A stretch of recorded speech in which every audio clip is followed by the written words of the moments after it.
नबी सल्लल्लाहु अलैहि वसल्लम का तरीका ये था कि जब भी नया चांद तुलू होता, नया महीना शुरू होता, तो आप दुआ किया करते थे, अल्लाहुम्मा अहिल्लहु अलैना बिल अम्न वल ईमान वस सलामती वल इस्लाम रब्बी व रब्बुकल्लाह। ए अल्लाह, तो इस चांद को हम पर अमन, ईमान, सलामती और इस्लाम वाला बना दे। और फिर साथ ही फरमाया कि रब्बी व रब्बुकल्लाह, ए चांद मेरा और तेरा रब अल्लाह है।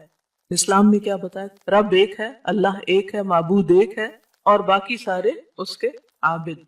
आप सल्लल्लाहु अलैहि वसल्लम ये भी फरमाया करते थे, हिलाल रुश्दिन व खैर, रुश्द यानी हिदायत और खैर यानी भलाई, यानी हिदायत और भलाई वाला चांद हो ये।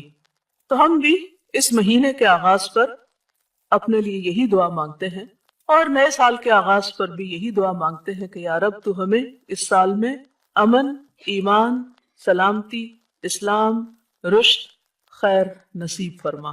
हम अपने लिए भी यही मांगते हैं और बाकी सबके लिए भी। मुहर्रमुल हराम को अल्लाह सुब्हानहु व तआला ने अपना महीना कहा है।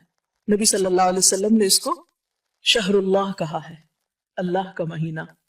महीनों की कुल तादाद तो 12 है, जैसा कि कुरान मजीद से हमें पता चलता है, इन्ना इद्दतुश्शुहूर इंदल्लाहि 12 शहरन फी किताबिल्लाह यौम खलक़स समावाति वल अर्द मिन्हा अर्बअतुन हुरुम ज़ालिका द्दीनुल क़य्यिम फला तज़लिमू फ़ीहिन्ना अनफुसकुम। महीनों की तादाद, महीनों की गिनती अल्लाह के नजदीक जिस दिन से उसने आसमानों और जमीन को पैदा किया है, अल्लाह की किताब में 12 महीने हैं और इनमें से 4 महीनों को उसने हुर्मत वाला बनाया, जिनमें से एक रजब और 3 मुसलसल दुल्क़ादा, दुल्हज्जा और मुहर्रम। और ये 4 महीने जिन्हें हुर्मत वाले करार दिया, इनके पीछे भी एक खास गरज है और उनमें से खुसूसी तौर पर मुहर्रम को मुहर्रम और फिर साथ अल हराम कहा गया, यानी बहुत ही हुर्मत वाला। मुहर्रम का लफ्सी माना होता है ममनू, हराम किया गया, मुकद्दस, अजमत वाला, लायक एहतराम।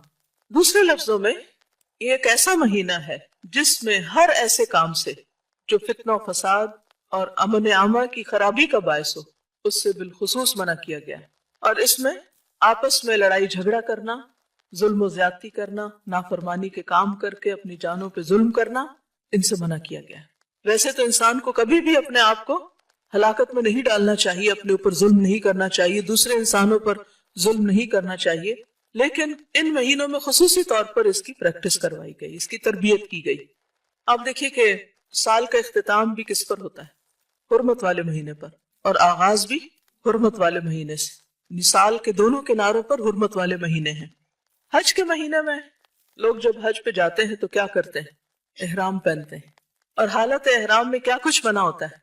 अल हज्जु अशहुरुम मालूमात फमन फरद फीहिन्नल हज्ज फला रफसा वला फुसूका वला जिदाल फिल हज। यानी एहराम पहन के फुसूक, जिदाल सख्ती से मना। जिस माशरे के अंदर, जिन लोगों के दरमियान 2 चीजें खत्म हो जाएं, गुनाह और आपस का लड़ाई झगड़ा, तो वो माशरा कैसा माशरा होगा? अगर किसी घर के अंदर से ये 2 चीजें निकल जाएं, तो वो घर कैसा घर बन जाएगा? अमन वाला।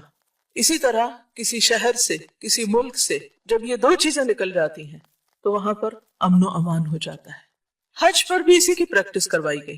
फिर हज से वापस आओ तो फिर भी अपनी इस कैफियत को बरकरार रखो, इस हुर्मत का ख्याल रखो।